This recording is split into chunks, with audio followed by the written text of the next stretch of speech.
The Antwerp Philharmonic Orchestra will be performing 7 symphonies, which encompasses 39 Beatles songs in Liverpool tonight at the Tongue Auditorium.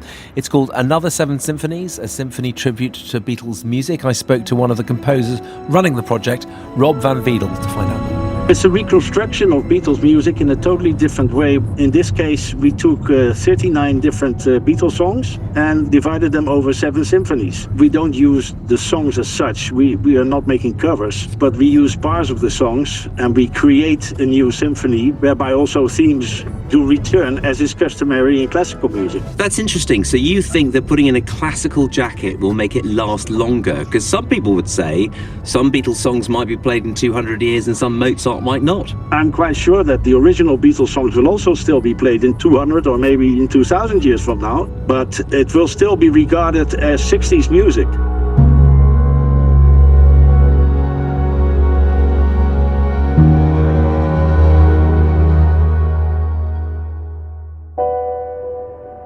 Liverpool was depressed in the sense that it had been bombed during the Blitz in the early years of the war because it was a seaport. And consequently, the bombers from Europe being sent over by Hitler, their turning curve was just about Liverpool, so they had to drop their bomb load on the city, and of course it was docks. So if they could bomb the docks, they could stop the ships supplying us coming in and unloading, or slow the process down. And then we will proceed to the Yoko Ono Lennon Center with the statue of John. So it's Beatles all over, and that's exactly the reason why we wanted to play the world premiere in Liverpool, because that's the only place we feel that earns the right to have the world premiere of such a musical piece. In my estimation, in the 50s, one of the big influences coming through the radio and the influence of America had given us rock and roll. And in between, something called skiffle. There were supposedly hundreds of skiffle bands in Liverpool, but that is musically, it's totally bland. Simple, very simple chords, very simple tunes. But it was played on acoustic and homemade instruments. And it gave British youths a way of making a noise.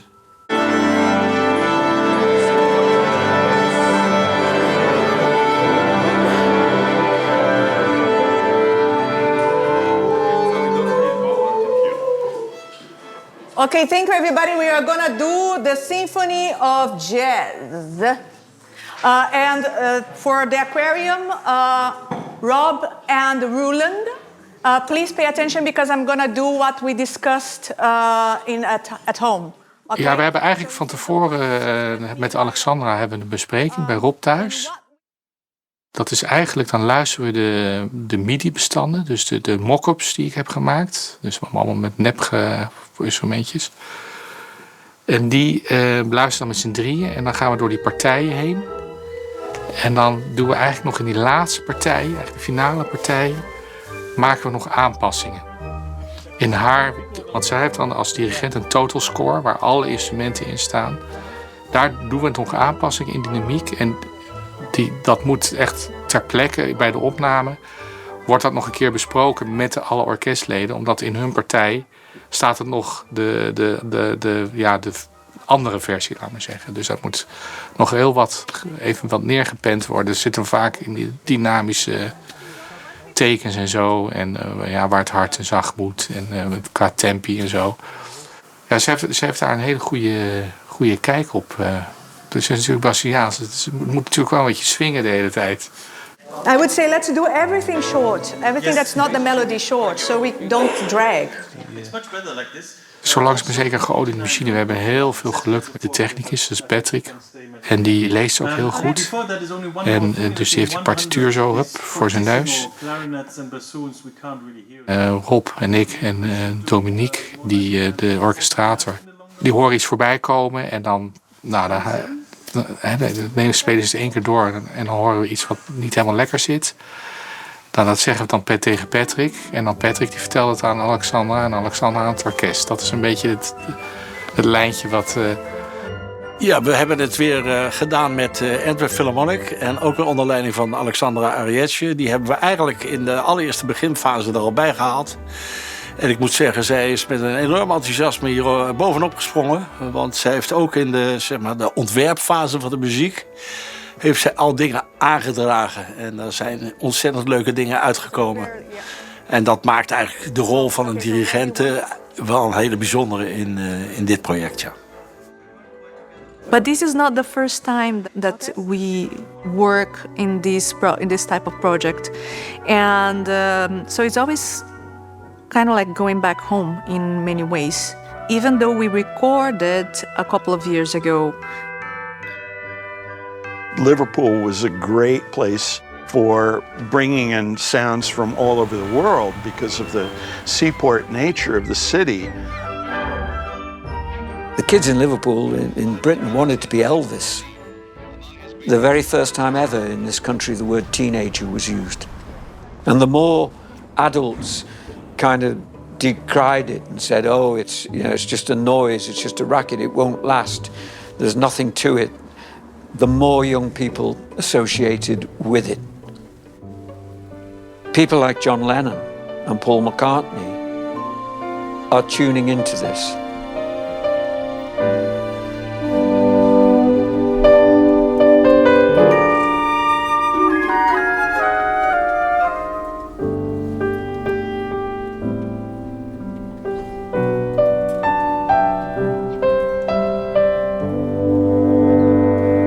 Ik ben gewoon met jazz en klassiek opgevoed. En pas later kwam die popmuziek in mijn leven. En daar heb ik echt wel naar leren moeten luisteren, ja. The Quarrymen were John Lennon's group formed at school. They were making a pretty good sound, but rudimentary. And none of it is amplified. The only thing going through any kind of electricity is the mic. It's not always easy to hear because, of course, the clubs in Liverpool are jazz clubs. You know, the Cavern was a jazz club. Alan Sintner, the guy who opened he'd been to the Left Bank in Paris. He saw it as Liverpool's jazz centre. That's what he wanted. They didn't want rock and roll. It was an abomination. Als het ons lukt dit naar Liverpool te brengen, dan heb ik alleen maar een gevoel van trots. Ik vind het altijd iets bijzonders hebben om muziek terug te brengen naar de plek van oorsprong.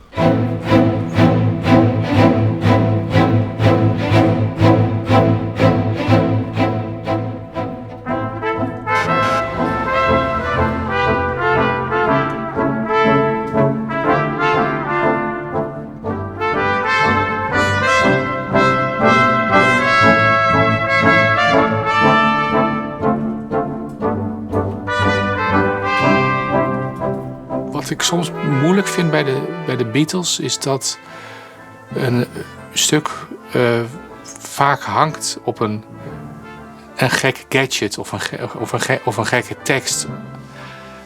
En als je dat dan weghaalt en puur gewoon het frame van het liedje, de akkoorden dan soms bleef er dan heel weinig over. Dus heel veel repetitief werden dingen gedaan, maar doordat de tekst of de gekkigheid in de arrangementen die ze hebben gemaakt zo uniek waren of zo krachtig waren, dan was een beetje de muziek ondergeschikt daaraan.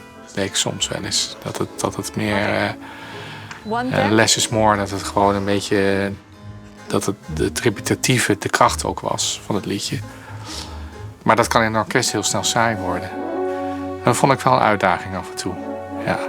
Nou, dat heb ik vaak proberen op te lossen door dat repetitieve toch in een ander tempo in het tweede rondje te laten terugkomen of met een andere instrumentatie. Of het toch daaromheen veel meer heb gebouwd, weet je wel, met allemaal stemmetjes en dingen in dat orkest. Waardoor de basis er nog wel doorheen te zien is, maar daaromheen allerlei toeters en bellen zitten, waardoor het wat boeiender zou kunnen klinken. Ja. Initially, of course, being popular music, pop music, it wasn't considered to have any particular gravitas or merit. But I think it was Arthur Fiedler, the celebrated Boston Pops orchestra leader in America, who first seemed to realize that there was some merit to the songs. And of course, this was 1964, so the depth of the Beatles' music catalogue was not yet realized. It was Can't Buy Me Love and I Want to Hold Your Hand and songs like that. But he did arrange them for his Boston Pops orchestra, and they did perform them. Which gave the songs a kind of a credibility in the eyes of American adults that they hadn't had before. Generally, it was felt that the Beatles' music was quite lowbrow. Daar gaan we! Er zijn natuurlijk wat liedjes die zijn doorgedrongen in de jazzmuziek ook, en ook in de klassieke muziek. Symphony On The Hill heb je, Blackbird, noem maar op. Die zijn ook door heel veel jazzmuzici eigenlijk. Dus die zijn bij mij wel thuis op mijn bord gekomen. Maar de echt wat, ja, als ik het oneerbiedig mag zeggen, de wat commerciële, plattere nummers, die kwamen er bij ons eigenlijk niet in. Nee. Ik probeer eigenlijk als ik werk echt zo min mogelijk te denken wat een ander ervan vindt. Want dan komt er helemaal niks meer uit. En dan, dus ik ga maar stondeigenwijs mijn eigen gang. Het is natuurlijk heel kwetsbaar dat er veel meer... Dat had ik me eigenlijk met de Beach Boys eigenlijk al van dit is zo iconisch, die muziek. Om daar nou in te gaan zitten prutsen en doen en zo, dat vond ik al... En met de Beatles heb je natuurlijk miljoenen mensen waarschijnlijk meer die dat kennen. En die je straks misschien je kop op het hakblok leggen. Dus het risico is wel groter, maar ja, kan altijd nog vluchten, toch?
Another Seven Symphonies gaat in principe over de totale Beatles-periode. Waren het niet dat, laten we zeggen, uit de tweede periode, de tweede helft van de 60 jaren, het materiaal wat zij toen maakten, iets dichter bij datgene lag waar we naar op zoek waren?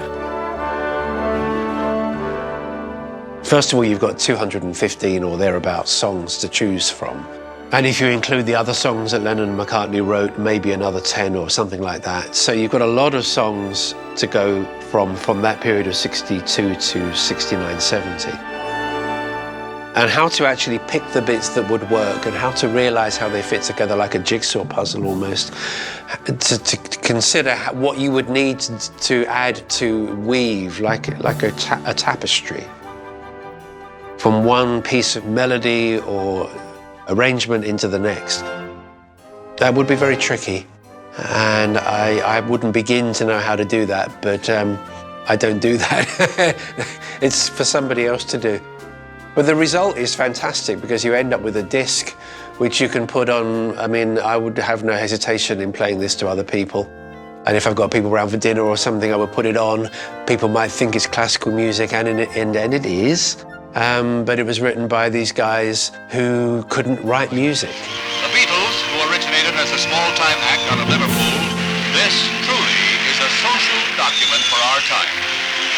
There is the Beatlemania, you know, and that you cannot take them that this was a phenomenon that happened. But I think that you have to see it as a kaleidoscope.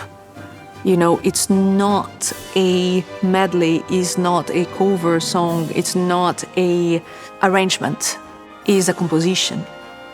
So you take parts and with that you build a puzzle, you build something different, inspired by, you know, and I think that that's what we have to take in consideration. I think the biggest surprise for me was how hard they worked. Not only in Hamburg, I mean, they're given a lot of credit for putting in the so-called 10,000 hours on stage in Hamburg, where they really learned their craft. But they never stopped that diligence to get everything as good as they possibly could. John was not living with his mum, he was living with his auntie for a variety of reasons. And Mimi was set on John doing well at school and going on to university. And so rock and roll coincided with the moment when she needed him to be fully focused on his studies. But he was fully focused on Elvis Presley. He wanted to be Elvis Presley. But she knew that if she said, no, you can't have a guitar, no, you can't have a record player, she knew if she put her foot down in that manner, John would steamroll her, even more so. So she let him have a record player. She had no choice with the guitar because his mother bought it for him, and it was a fait accompli. But, as Mimi would remind him, the guitar is all right, John, as a hobby, but you'll never make your living with it. So this is where John Lennon lived for 18 years, with his Aunt Mimi and his Uncle George. Uncle George died in the 50s. And when John lived here, that little box bedroom above the front door was his bedroom. It's in that bedroom that when John gets his guitar, that he not only starts to learn songs, but that's where he starts to write songs. And the very first song that he wrote in that room was I Call Your Name. And Paul McCartney said to me, I think that was a song about his mum, who had died not long before in a road accident on Menlo Avenue. I call your name, but you're not there. When Paul joined the Quarrymen, he would come to this house not only to rehearse with the Quarrymen, but he would also come here on his own to sit with John in his bedroom, learning songs for the Quarrymen. One of the places that Paul said he liked to play guitars with John, because Aunt Mimi would let them rehearse in the front room. But if Paul was here on his own with John, one of the places they would go to perform was the glazed front porch right at the front of the house there, because John had discovered that, as Paul put it, it's got a great bathroom acoustic. If we closed the doors in there and we faced each other with our guitars, we got the sound of American rock and roll. Because we were acoustic, but in there, we thought we sounded like those records that we so loved and were playing. Those early records by Elvis, you know, which are drenched in reverb. He was a boy shattered by the death of his mother and coming to terms with that, and he's buried it. So, you know, he's loose. He's in the world and looking for direction. And I think art and music are where he feels the future lies. And Liverpool is full of both of those things. So he would go up into his treehouse and read to escape the world, sit and read, write, draw.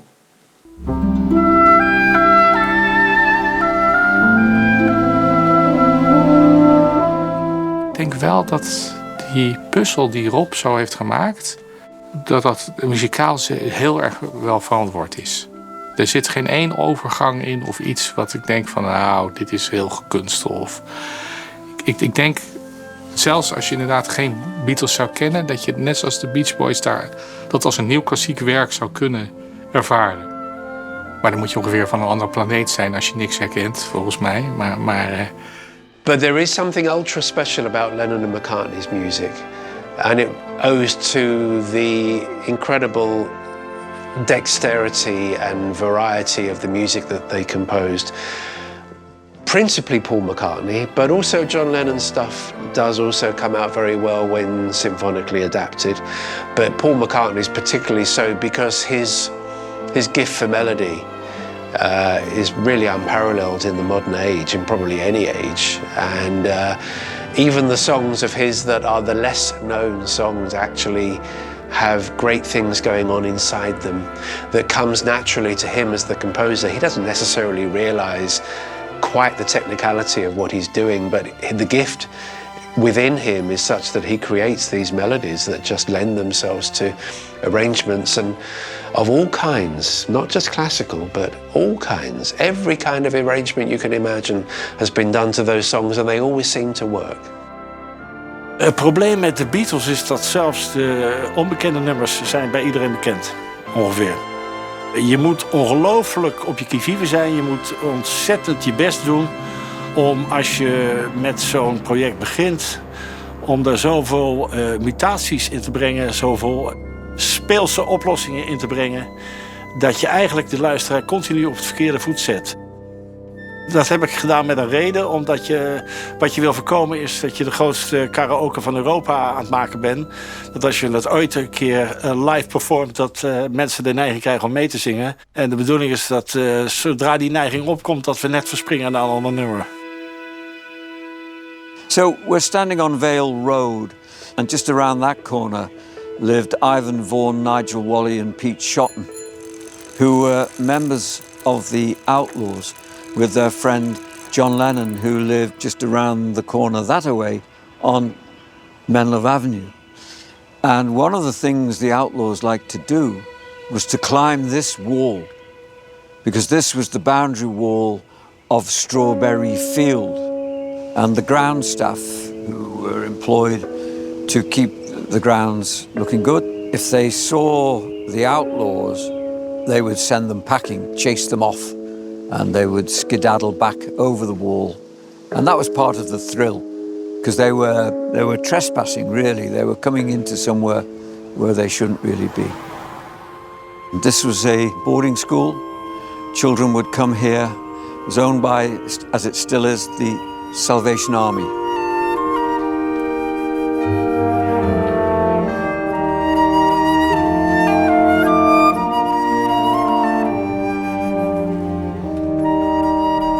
John said, yes, I was a bit of a tearaway, but I was also a homebody.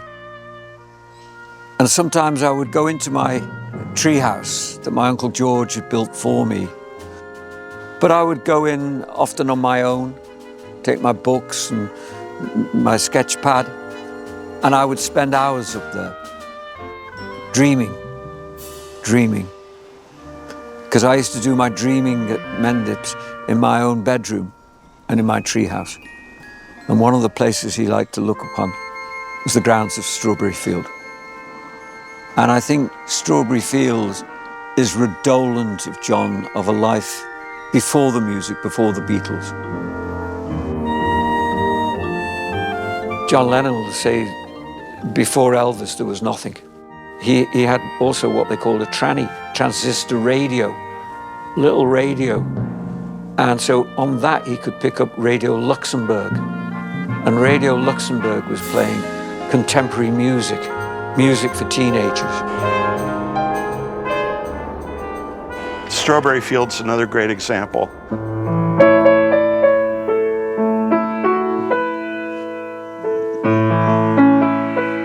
There's a ninth there. Lennon sings major ninth.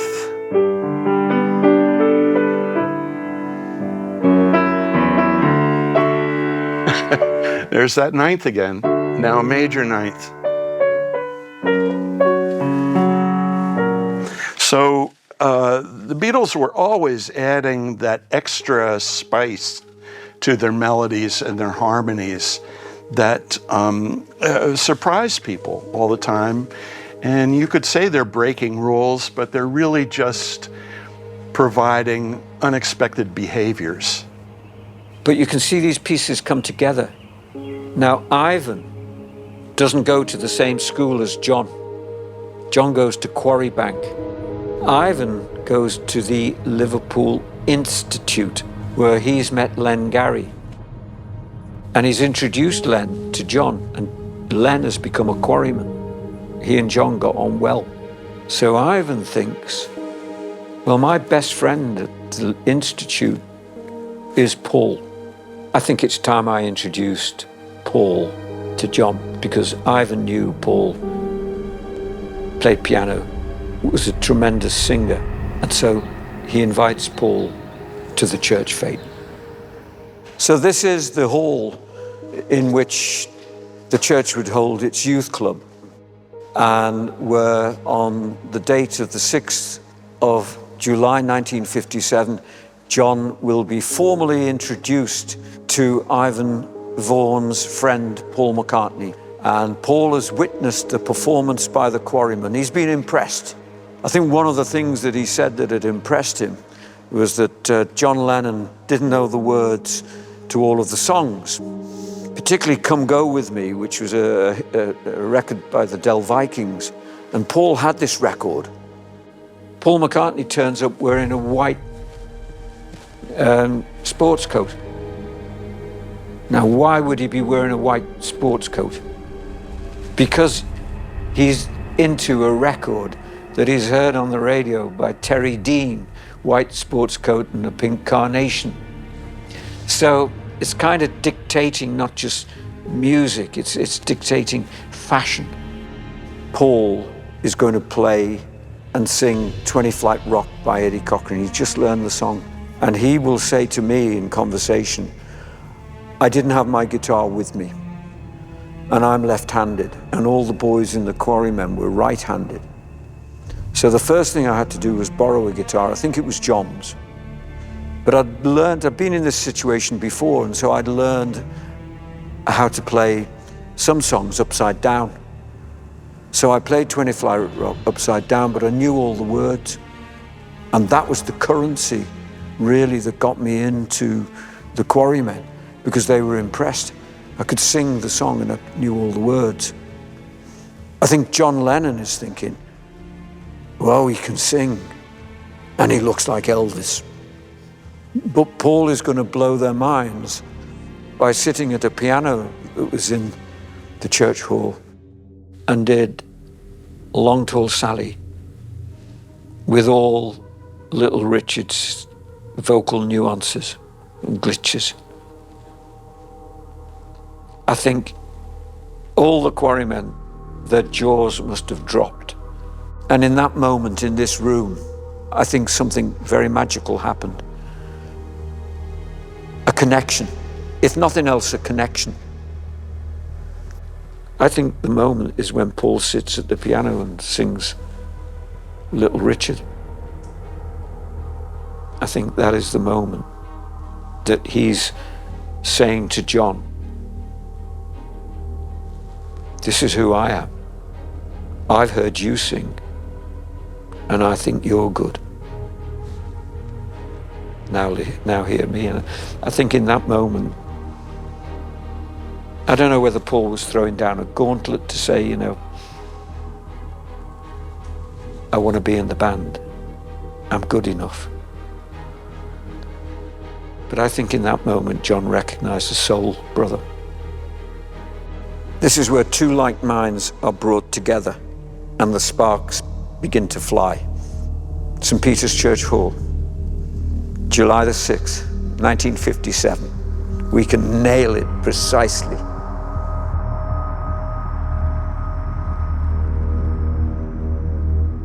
And so the next picture of the Quarrymen that we see, because we've got the picture of them at the church fete, and John's in his check shirt, his lumberjack shirt, and he's got his hair quiffed up. The next picture we see, they're on stage, and they've got white jackets, John and Paul, and they've got bootlace ties, and they're standing at the front, and they look like a professional band. And they don't look so skiffle anymore. This is where John Lennon's going to come in the autumn of 1957, because he's failed all his exams at school, which means he couldn't stay at school. This is proof to Aunt Mimi that the guitar's all right as a hobby, John. But you'll never earn your living, because she doesn't know what's going to become of him. This bright boy has thrown away his future. But he's good enough at art, and he's got a good enough portfolio that will get him in to this building, which in those days was the Liverpool School of Art. And so he secures a place here for 3 years. And that's quite good, because in the summer of '57, at the church fete, Ivy Vaughan had introduced John to one of his friends called Paul McCartney. And Ivy and Paul were at the Liverpool Institute High School for Boys, which just happened to be that building there. And so the new quarryman can come at lunchtimes into the art college and down to the canteen in the art college and sit with John with their guitars. And what they're going to do some afternoons is they're going to what we call in Liverpool sag off school, sag off art college. That's play truant. They're not going to join their fellow pupils and students in whatever they're meant to be doing and go down to Forthland Road where Jim McCartney is at work and they've got a whole afternoon ahead of them. This is the home of Paul McCartney and his brother Michael and his father Jim, and very briefly his mother Mary. And it was by the time Paul moved in here, he was already quite proficient on the piano, self-taught of course, encouraged by his parents to take up music. They were very keen for him to play the piano. And he'd already composed a couple of tunes, Suicide, which was very much in the vein as a song for Frank Sinatra. He imagined Frank Sinatra playing that, but he'd only written a fragment of that, and he'd got the melody and chorus really from When I'm 64. He would play on his dad's upright piano. He'd had a trumpet, but he's traded in the trumpet for his first guitar. And of course, skiffle was in full flow. Elvis had hit with Hound Dog and Heartbreak Hotel, and Paul was enthralled to the music. And just like John Lennon, who was living up in Woolton, Paul's head had been turned because at heart he was a musician. And it's in this house here really where Paul will blossom as a musician and a songwriter. And he's got a little bedroom just above the front door here, where he will start to write. And of course, when he meets John Lennon, a collaborative process will also begin.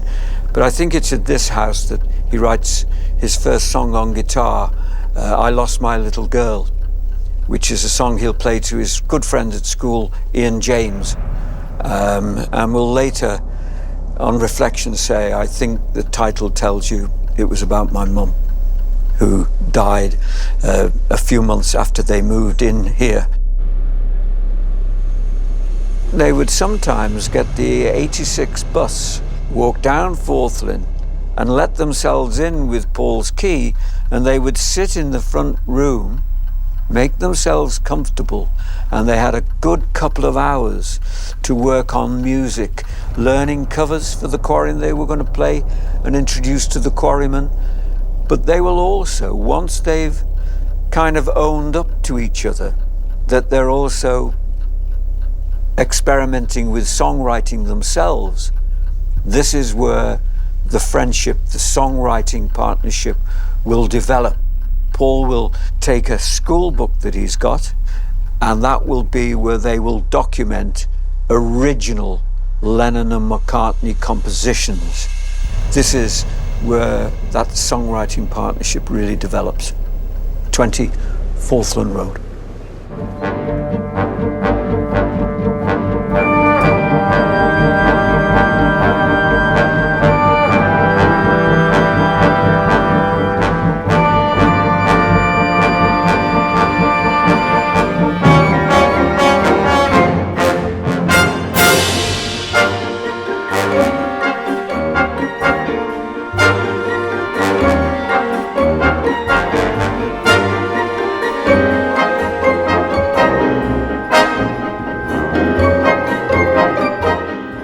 ideas themselves come from R&B and country and western and pop and all the things they were listening to.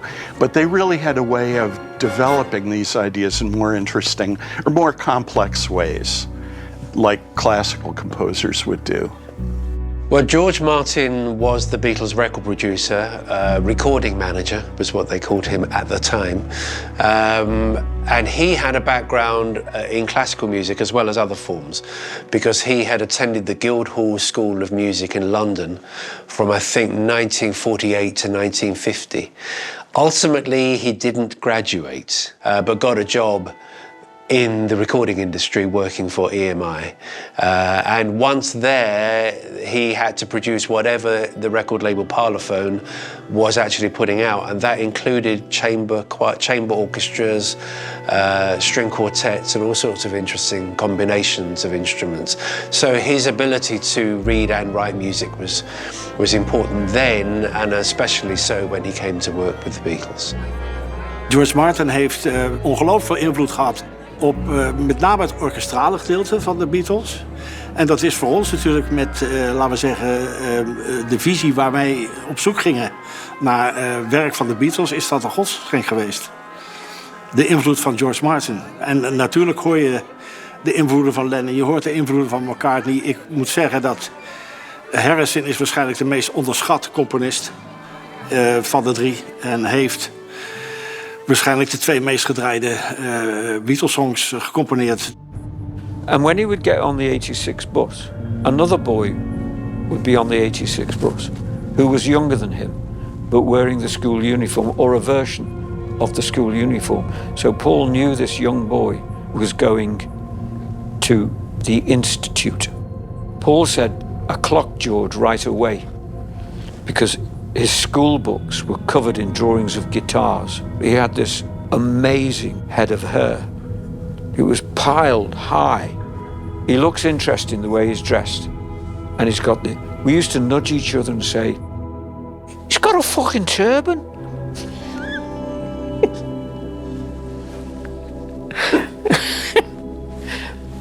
Such was the height of his hair. He's wearing a fucking turban. So that's how Paul McCartney described it to me and Bob Harris. We had to edit it out. And it was upstairs on a bus. Paul invited George to play his guitar in front of John Lennon, because George was younger than both Paul and John. And John was really a captive audience because he's sitting on top of the bus, nowhere to go. And young George, I think he plays Raunchy. Okay, this tune called Raunchy. And, you know, they think he's like a professional. He's like a professional. And he's so young. And he's in. He's in. You know, he's a quarryman.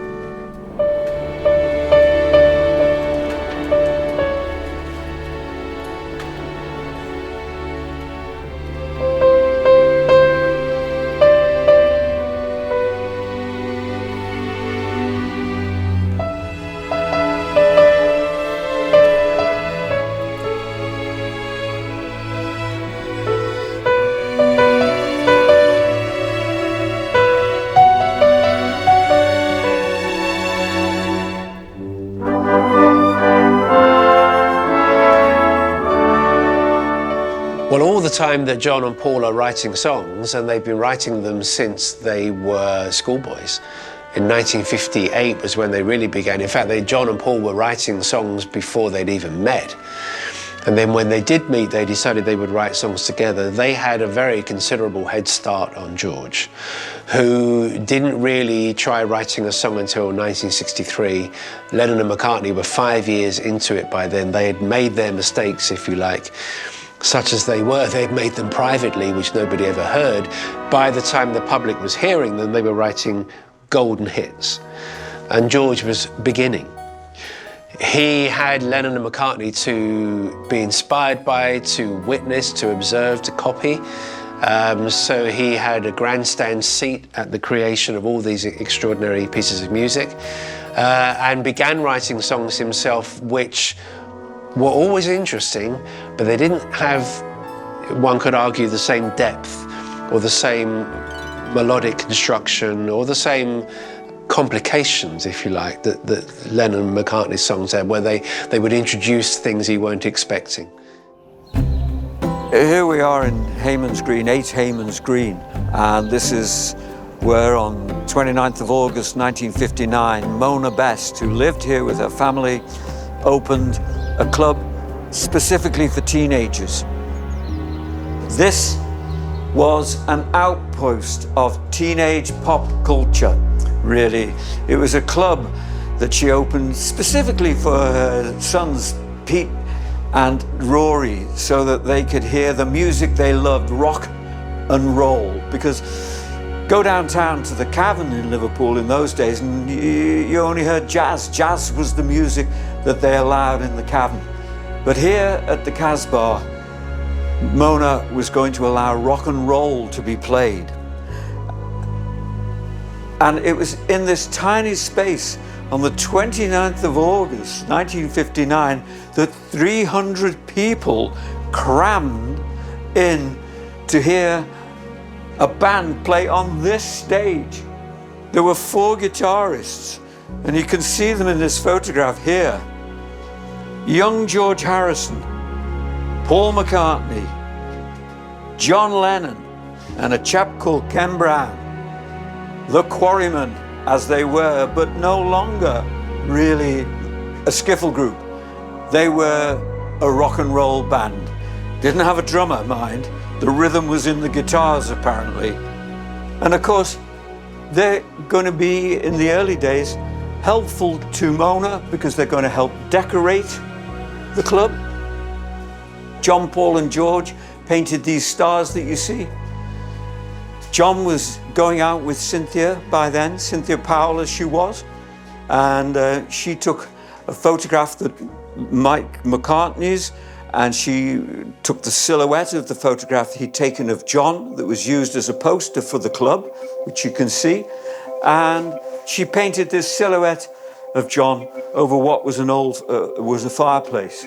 And so that's Cynthia's artwork of John playing his guitar here at the Casbah. Later, due to the popularity of the club, Mona will open this room and a larger stage, and many of the popular groups of Liverpool will play here, like the Swinging Blue Jeans, the Foremost, Jerry and the Pacemakers, the Searchers.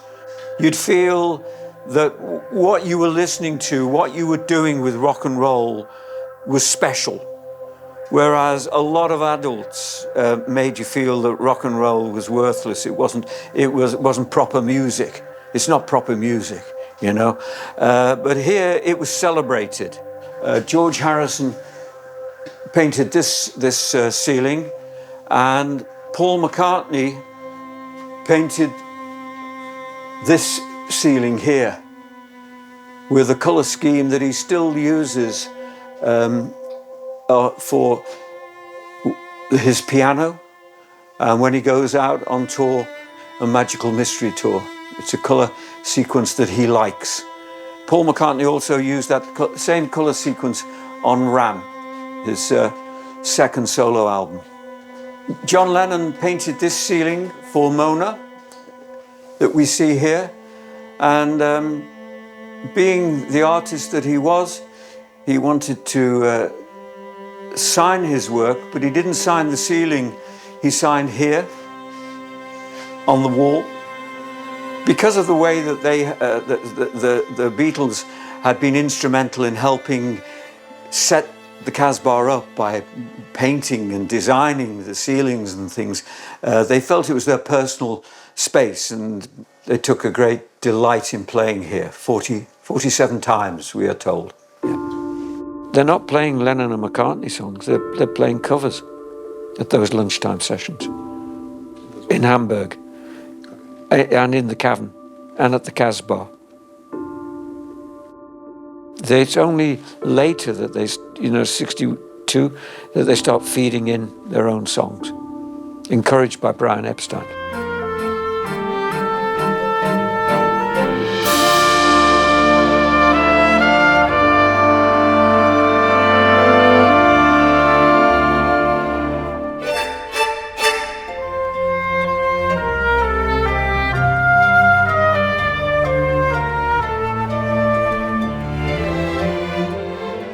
John and Paul were huge fans of Buddy Holly and the Crickets.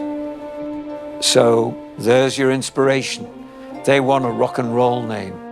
And at the art college, John Lennon would make one of the most important friendships of his life, a young man called Stuart Sutcliffe, who was the star really of the art college.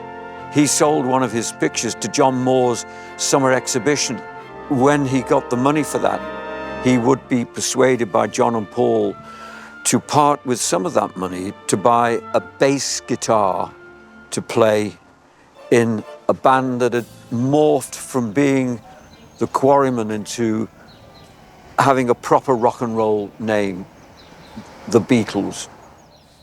Of course, it wasn't much of a leap to change the second E to an A. And so you might hear Beatles and think, oh, creepy crawly. But then you'd see the drum skin and beat. And that's what they were beat heavy, you know, when they eventually got a drummer. I mean, a lot of pop music has other examples that are captivating the same way, but nothing like a career like the Beatles. Think of Why Don't We Do It in the Road? I mean, it's a set of variations, like a classical set of like a Mozart set of piano variations. Every verse, McCartney sings completely differently, and there are nuances in his voice that you can just take pleasure in every time as if it's the first time you've heard it, because it's so imaginative.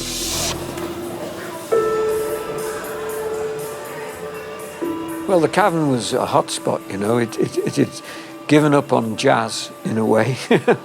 It'd been forced to, really, by the absolute popularity of rock and roll, and Liverpool was awash with groups, 300 plus groups, they reckon, in its heyday, all playing little clubs here, there and everywhere around the Liverpool northwest area.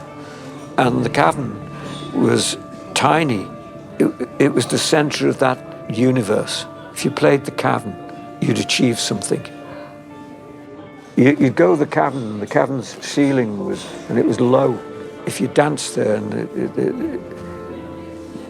you feel like you'd been in a rainstorm, because the sweat, the condensation would just form on the roof and then fall like rain. It was just so exciting. And the bands were so good. They wanted to be as good as the band had been before, and they turned it into a very special place. The first time I've heard a Beatles song, it's hard to tell because it always have been there. It's always it's kind of like a air, you know. It's like a happy birthday, you know. You don't remember when was the first time, because it has been there forever. The only reason I still work on the Beatles is because there's always new things to discover, and every time I listen, I hear something I hadn't noticed before. It's constant, yeah.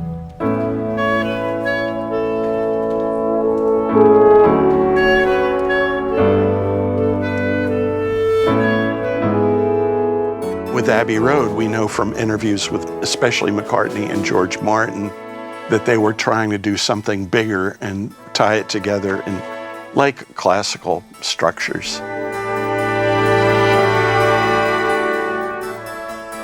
Classical composers all the time broke the rules, just meaning they did unexpected things.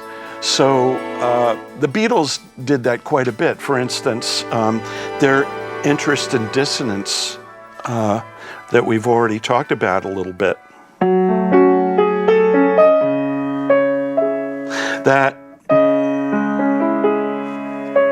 That leap up to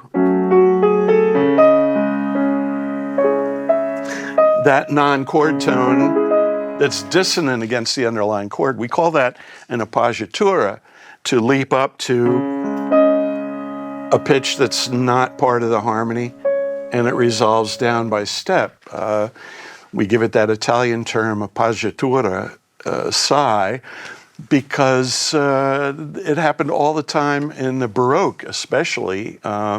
In the 17th, 18th centuries, it was a big thing. But that's sort of breaking the rules. You don't... that's what the rules say to do.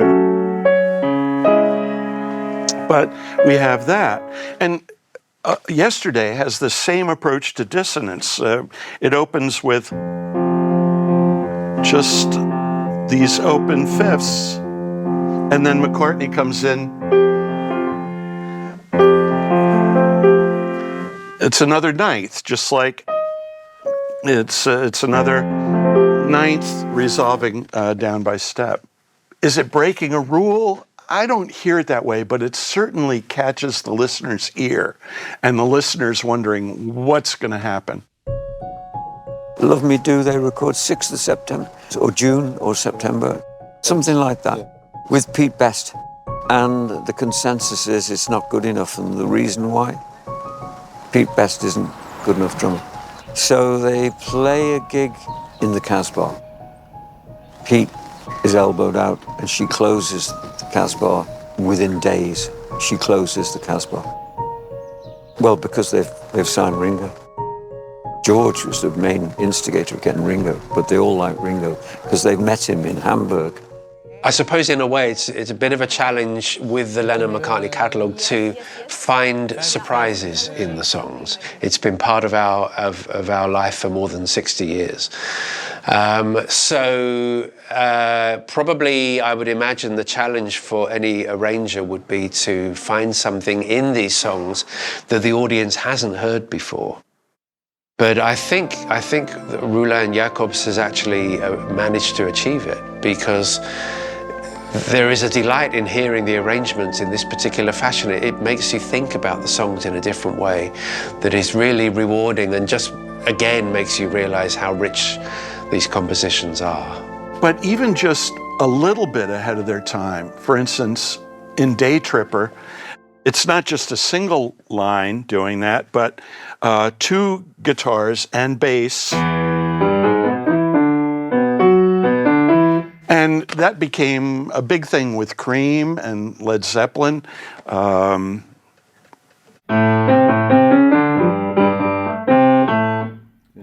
So the doubling of these riffs became part of hard rock. So there's a lot of creativity around, and a lot of it made a particular impact because it was fresh and new, and the listener had never heard anything like it before. So that influenced other musicians as well, and so it goes. But with the Beatles, there was always that bit more, because the one advantage they had over everybody, well, they had many advantages, but the one big advantage that they had was the songwriting. There were lots of good musicians around and lots of people making good sounds in recording studios, but the songs of Paul McCartney and John Lennon were original, daring, innovative, extremely melodic. They played with time signatures. They had all sorts of tricks up their sleeve which came naturally to them. They weren't trying to be tricky, they were just trying different things. They were daring themselves always to be different. Wat ik vooral heel erg, waar ik van genoten heb, is hoe zij heel erg creatief met sound zijn omgegaan, met productioneel gezien. Wat voor trucs ze allemaal hebben uitgehaald. Hè, met dan ineens een piano alleen maar aan de linkerkant. En dan ineens in het couplet of zo'n refrein, weet ik veel. Dan hebben ze dat gedubbeld en dan links-rechts gezet. Waardoor het heel breed ineens klonk. Zo hebben ze heel veel leuke productioneel allerlei vatsen uitgehaald. Ook om die ideeën, die gekke creatieve ideeën, om die in het orkest te plaatsen was wel een uitdaging. A lot of their charm comes from their just natural humor, which was a Liverpool trait. Many comedians came from Liverpool. And it came out in their press conferences. For instance, the Beatles were asked in 1966. Now, Time magazine says that Day Tripper is a song about a prostitute, and Norwegian Wood is a song about a lesbian. So set the record straight. What were you really writing about? And McCartney said, oh, we were just trying to write songs about prostitutes and lesbians, that's all. And they always resisted anybody trying to put them in a box and say, this is who you are, you do this. And they resisted it so much that their talent was not only deep, but also broad. So you really couldn't pin down who they were, because the moment you say that Paul McCartney writes ballads, then he gives you Helter Skelter. And the moment you say that John Lennon only writes heavy rock songs, then he'll give you Julia, or Because. So they were not easy to put into pigeonholes or brand them in any kind of easy way. And as a consequence of that, their music just defies categorization. John and Paul had been writing songs for years before the Beatles got going. Harrison didn't write his first song until the Beatles were doing their second album. So the Beatles grudgingly gave Harrison one song on each album for the most part. But with Revolver, he really started to come into his own, and it was about the time he was exploring Indian music. And so that affected the song Love You Too. But the song Taxman, all the Beatles loved his song Taxman. Liverpool. So it was a great place. I remember going to the Empire on Lime Street, and Jimi Hendrix was on the bill. Jimi Hendrix. Wow. Same theatre where I saw the Beatles. I saw them, I saw them, because I didn't hear them. The cacophony of noise, of sound. I'd never seen girls behave like this. Fainting, draped over seats. St. John's ambulance everywhere, pulling the girls out the crowd. Tears streaming down their faces, hysterical. And the consequence is that their songs sounded great at the time. They sounded great 5 years later, they sounded great 10 years later, and now we are more than half a century on and they still sound great. And a lot of other popular music of that period sounds like it's 50, 60 years old, but the Lennon and McCartney songs sound fresh. Now, that ingredient that they consistently found to put into their music is very hard to define. It's for musicologists to really look at their songs and analyze them and go, what is it in these songs that makes them still so very special today? They were listening to everything. This particular sound is called the soul dominant because it's an idiom. It happens in so much soul music that theorists, musicologists have given it a name, the soul dominant. So McCartney heard that and he incorporated it into Long and Winding Road, which you don't think of as a soul song, but it brings that gospel element to it.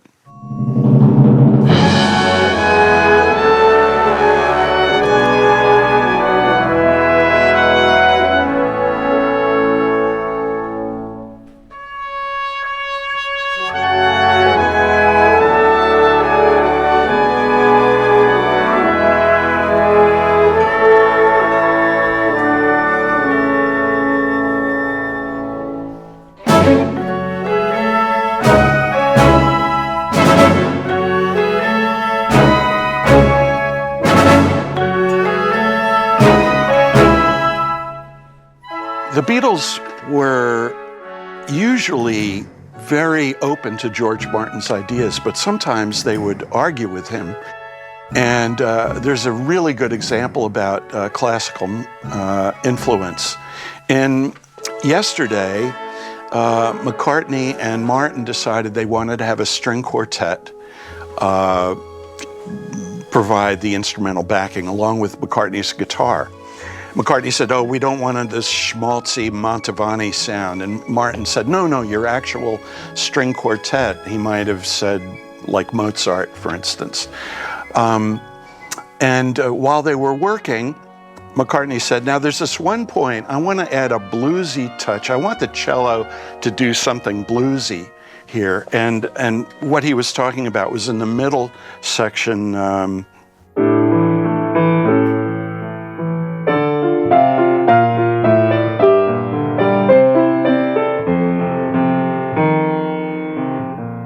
That's the bluesy sound that he wanted the cello to play there. And Martin said, no, Bach would never do that. And Paul said, "Great, we have to do it. We have to do it." Because they were happy to bring in ideas from classical composers, but they always wanted their own fingerprint on it. McCartney wanted it to sound like McCartney. It was his song, his chords, his melody, his everything, except for the classical voicing. And he wanted that.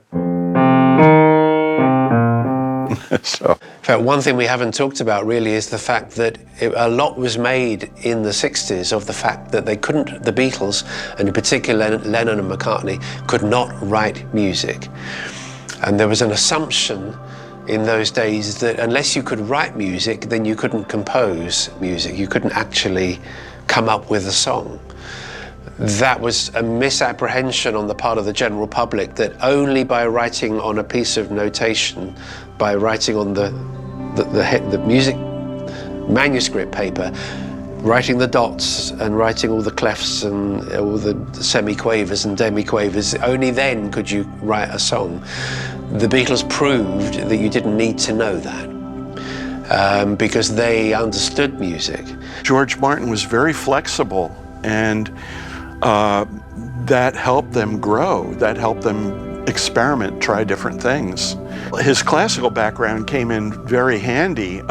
He knew how to structure a piece to present an introduction that would gather the ear and force the listener to be interested in what was coming, and then arrange the sections of the song so that one would lead to the other or one would contrast against the other. And these are classical techniques. Mm-hmm.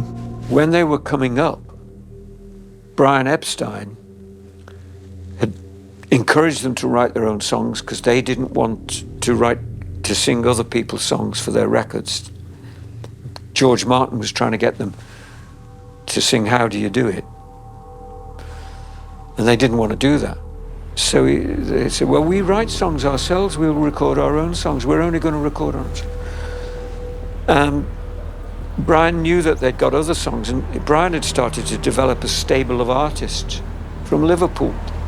Billy J. Kramer, Cilla Black, The Foremost, Tommy Quick. And he thought it would be a good idea if these artists from Liverpool sang a song written by John and Paul, because it would popularize them as songwriters. It would get them known as songwriters beyond the Beatles. And so they started to give songs away that they didn't feel were suitable anymore for the Beatles. Hello, Little Girl. Hello, Little Girl had been in the Beatles' repertoire for quite a while. It was one of John's first songs, if not the first. But they weren't going to record it. So they gave it to the Foremost. They had a top 10 hit with it. Foremost then said, well, have you got another one for our follow-up? John said, no, I haven't, but I'll write one. I'm in Love. So there's a whole tranche of songs that John and Paul wrote for other people.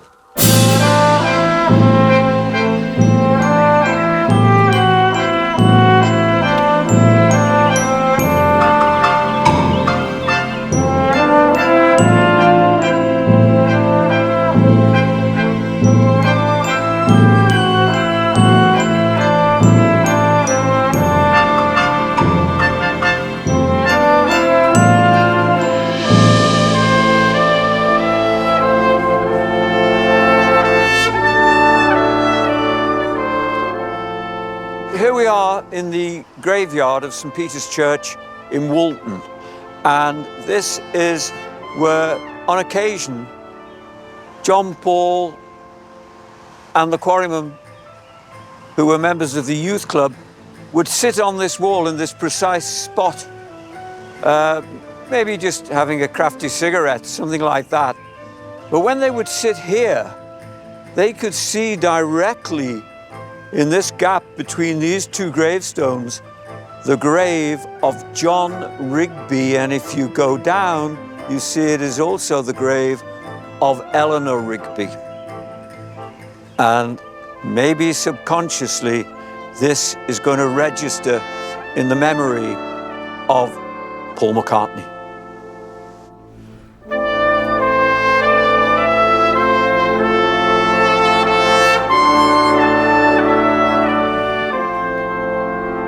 Well, Paul always denied that it was about Eleanor Rigby, the grave in the churchyard, but he also did say that I denied it because I just thought it would be too much of a problem for the churchyard in Woolton, having tourists trample all over it looking.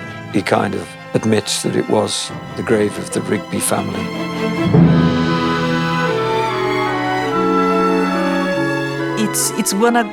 It was gonna be easy to make it Eleanor Rigby structurally more committed to this, what the song is. And instead here we transformed in a waltz. And I think that was brilliant. I think that was absolutely brilliant because it took the material and it transformed and gave another dimension that's inspired by the melody, which is gorgeous. And then it is like a metamorphosis of what the melody is, which is very intense, you know. And then you can actually hear all the nuances, all the drama, or all the sadness, but the sadness, but also the excitement. It's gorgeous. And I think in their music, they realized they could go beyond just writing love songs. To be honest, all of their songs are love songs, but they're not always direct. And Eleanor Rigby is an example of this. I think they were pushing the boundaries to keep themselves interested as well as their fans. Eleanor Rigby was, Paul had already written Yesterday and Michelle in 1965. Well, Michelle didn't have any strings added to it, but it's quite clearly in the same vogue as Yesterday in that it was a gorgeous ballad song. He then wrote Eleanor Rigby, but Eleanor Rigby wasn't so much a ballad, it was more just an elegant, beautiful piece of modern composing, written by a very, very smart young man of 23. Then George Martin scored it for an octet, so 8 musicians. There'd been a quartet on Yesterday, this was 8 musicians. And wrote the score for it, but I think based on what Paul had told him he wanted. So Paul would have pretty much been part of the creative process, and George Martin would have then written it down, because the musicians, when they come in, they want to see a manuscript paper. And they came in and recorded it in a single session. The whole thing was done very, very quickly. Paul would sit with his dad. His dad was a great crossword fan.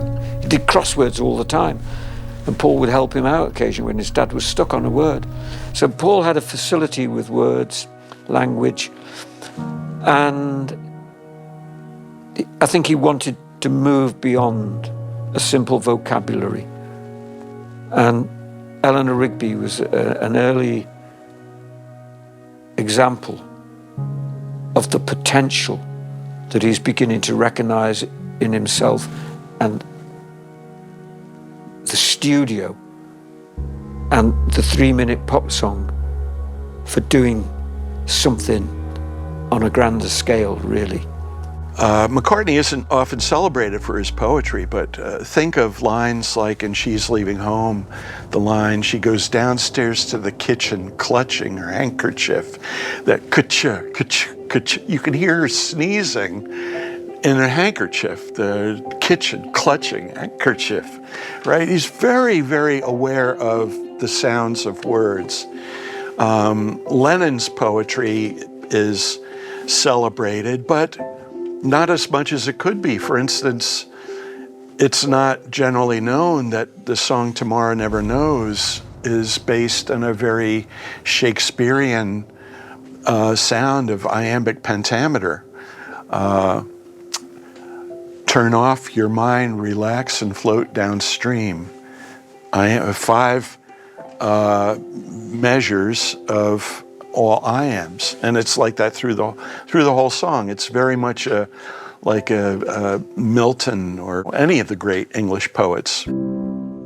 As the music of particularly Lennon and McCartney developed, so it became clear that their music, their sound could be augmented, and that was the word that was used back in the 60s, with other instruments, not just guitars and drums and maybe other instruments you might consider with rock, but actually, you know, violins, violas, cellos, trombones, trumpets, clarinets, and so on. And George Martin recognized that certain songs would lend themselves to that, and then would actually write the arrangements, for which he was usually paid something like £25 English money, not much, for lifetime copyright. But that was the way you did it in those days. And he would write the arrangements, and then these outside musicians would come in. And the Beatles began to mix with violin players and viola players and cellists and so on. And they would typically be of a different generation. They would typically, because the Beatles were young, in their 20s, and the other musicians would be maybe 40, 50, 60 years old, didn't like pop music, didn't really think the Beatles had any particular talent, but then they would find themselves playing some really interesting arrangements and realize later that they had been part of something that sold in huge numbers of copies and was much loved by people. The Beatles were becoming more and more of a studio band. They were moving away from the kind of simple or simplistic lyrics as say a song like She Loves You, I Feel Fine, things like that. And were looking to be something more. And they knew that the best way to keep their fan base is to be different all the time. In those years, and for their early albums, they were thinking of individual songs, putting collections of songs together, until really Revolver and Sgt. Pepper, especially, we began to find albums that the songs seemed to work together. And with Pepper, we started talking about concept albums.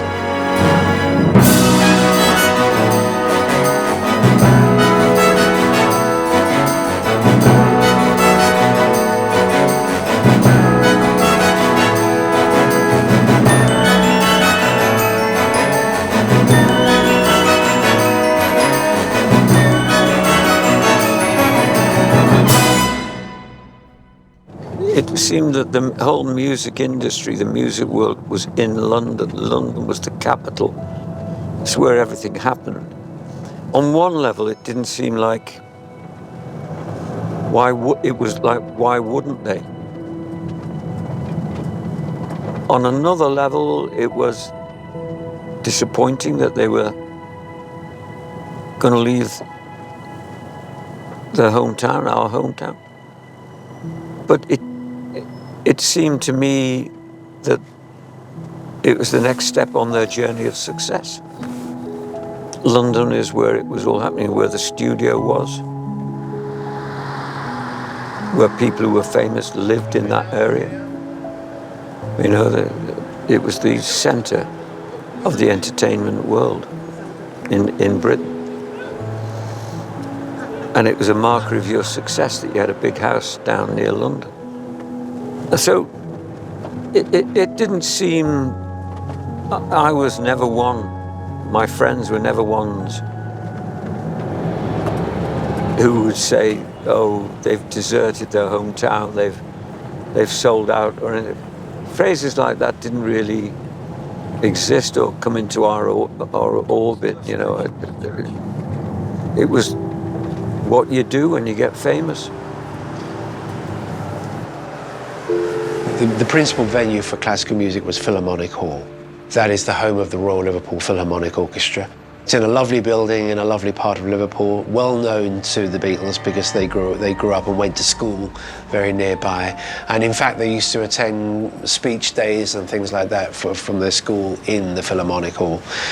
But now Liverpool has a new venue that lends itself to all sorts of creative arts, but including classical music, and that is the Yoko Ono Lennon Centre, which is part of the university campus.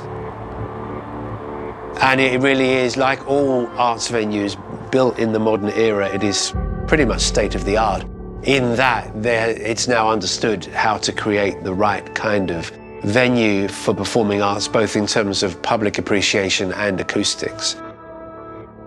Yeah, so the connection with Yoko and the Ono Lennons is she has been a long-time supporter of the university through the Lennon Memorial Scholarship. So after John died, a scholarship endowment was created which has funded over 650 students through university. And so she has been supporting the university through that.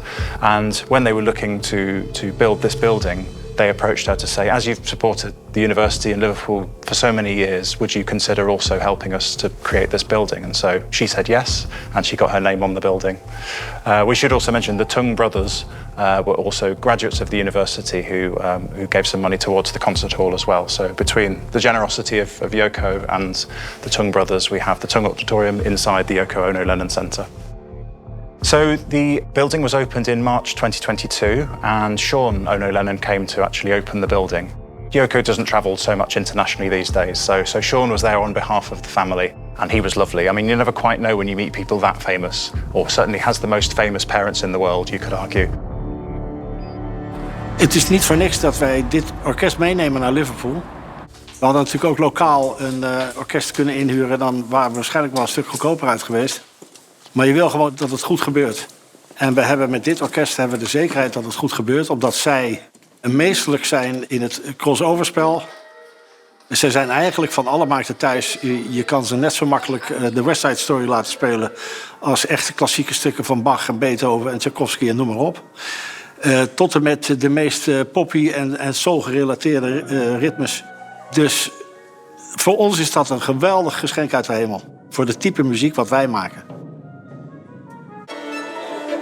I've never been there, but I've been asking questions, because I need to prepare, So I know that is wooden floor in the stage with helps, not velvet, but fabric on the chairs. So that tells me that's gonna be a more vibrant, not too dry, stage, which means that certain things I will have to do slower because of the reverb, otherwise it becomes, it's kind of like, when a room is, like this room is well balanced, but I would say it's more on the dry side, which allows you to do things that are going to be faster. Because it's kind of like a bathroom. If you play things too fast, it becomes boomy. That's a beauty of touring. That's beauty of putting ourselves in different environments, because that changes our sound. That changes how we play. So, this concert's a little bit different from what we normally present. We don't actually, I think it's our first international orchestra to play here, so that's an amazing first. And yeah, it's a slightly different repertoire from what we've done before, but we've obviously got a huge enthusiastic audience who come to lots of things throughout the year, so I'm sure this will form part of the programme that they're interested in. I think we're nearly at capacity, so that will be really good. So I'm really looking forward to it. Over the years, there have been many attempts. The Royal Liverpool Philharmonic Orchestra, of course, they kind of feel in a sense that this is their territory, being that they are the Orchestra of Liverpool. And the Royal Philharmonic Orchestra did a concert. I seem to recall Paul McCartney going to the Royal Albert Hall at a concert that the Queen attended. I think I'm right in saying around 1982. There have been attempts over the years, but this one is obviously something a little bit different. Trying something that the others haven't tried before. I think people will be blown away because it's the combination of music that everyone knows and loves, but presented in a unique format, and actually the combination of the artists and the performance space and the full audience all together. It's the alchemy of those things coming together, and I think genuinely it's going to be really exciting and a really special evening. I was a little bit cynical because I've heard, you know, classical renditions of the Beatles' music, and I wondered, because I'm one of those guys, one of those listeners who says, oh, nobody can do the Beatles as well as the Beatles, you know. I only play the Beatles' music. I don't play people's versions of the song, you know. So that's not a good way to be, because you should have open ears, like the Beatles used to have open ears and welcomed something new. I think it's a facet of growing old. I sat down and I listened, and my wife Sylvia liked it, and she said, this is good, Colin. I thought, you know, she's right. Or did I have the patience to sit and listen? And I made myself. And partway through making myself listen, I realized I wasn't making myself, I was enjoying it. By the end, I was totally with it and thinking, wow, I love this. It's great. I can't stress this enough. It's not just come and hear some Beatles songs played by an orchestra, and typically they would be, might have singers and or a chorus and maybe some electric guitars and things like that, purely to keep this in a symphonic setting, but also to weave the construction of the songs, weave the melodies and the time signatures and so on into a classical setup. If it's never, I dare say it has been done before, because this music has been approached in so many ways, but for my money, it's a breathtakingly fresh way to hear something familiar in an unfamiliar way, and I'm really glad to have it, and I'm glad it's been done, and it's evidently a lot of work. Must be a real labour of love, I would have thought.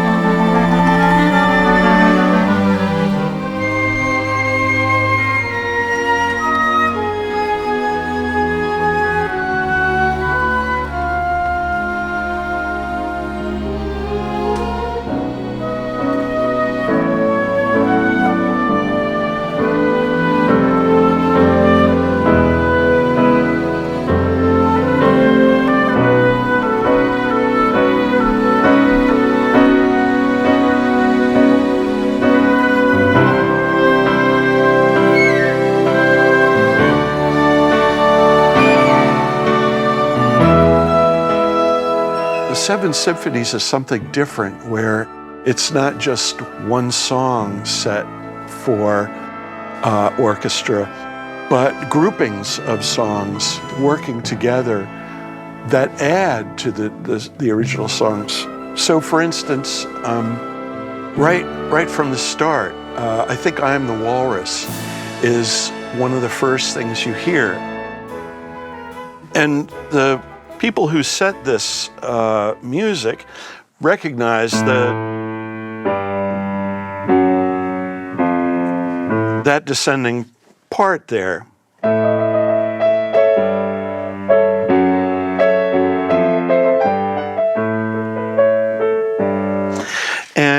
And went right into Dear Prudence, which features the same idea. The Beatles do it in D major, so it's in a different key, but same descent.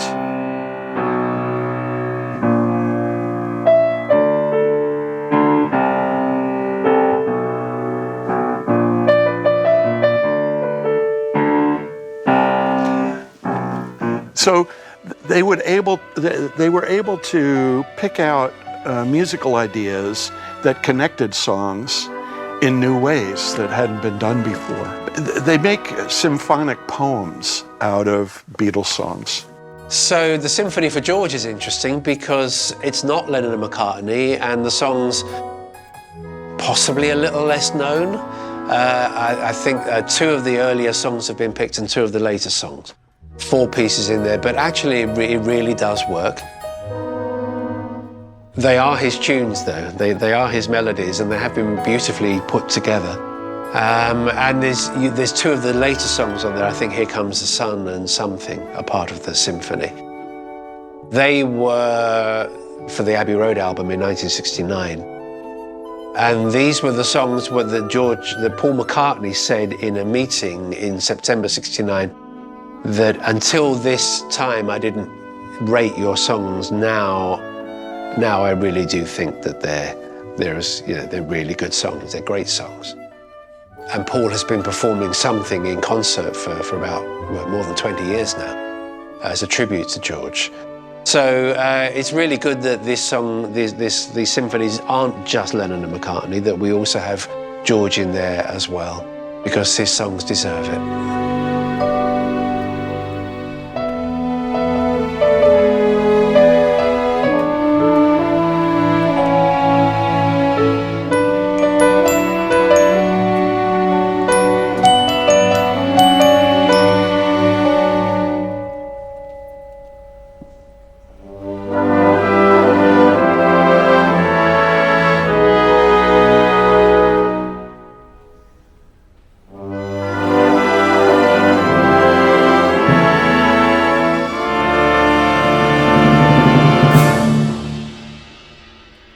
My evening was out of this world. I absolutely loved every minute. I was blown away, I think is the phrase I would use.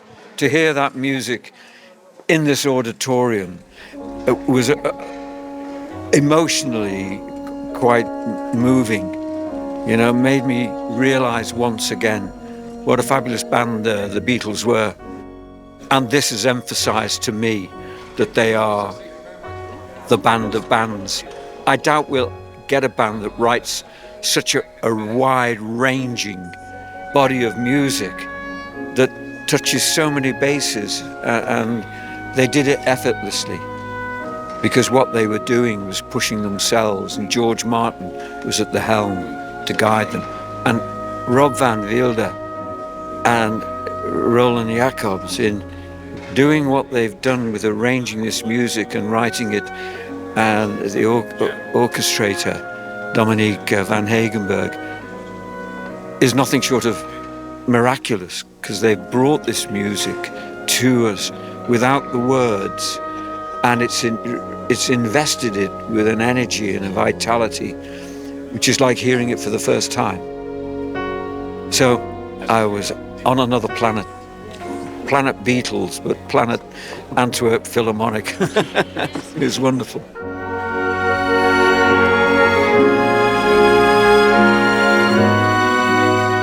They did change the world. Everybody knows the Beatles' music. But also their attitude at such a strife-ridden time with Vietnam War and generation gap and racial unrest. All the horrible things that happened in the 60s, their message was one of love and understanding, getting to know other people different from yourself.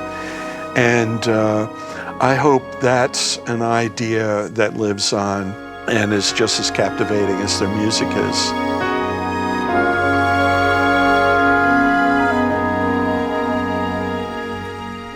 I mean, if you're from Liverpool, this is absolutely amazing. It's just an incredible experience, especially hearing there's so many different songs and numbers all together. Being for the benefit of Mr. Kite, the play of the pizzicato strings and the glockenspiel glissandos. Whoa, that was a sound I'd never heard before. There's so many great things, dividing up guitar solos in winds and in mallet instruments. So glad to have been here. I thought it was fantastic. So I've picked up the LP as a memento of tonight. But yeah, superb sounds, wonderful arrangements. I am a Beatles fan. Absolutely adore the Beatles, of course, and their music. And to hear it played in this way, it was special, very, very special. So I'm very, very grateful and I feel blessed to have been here tonight.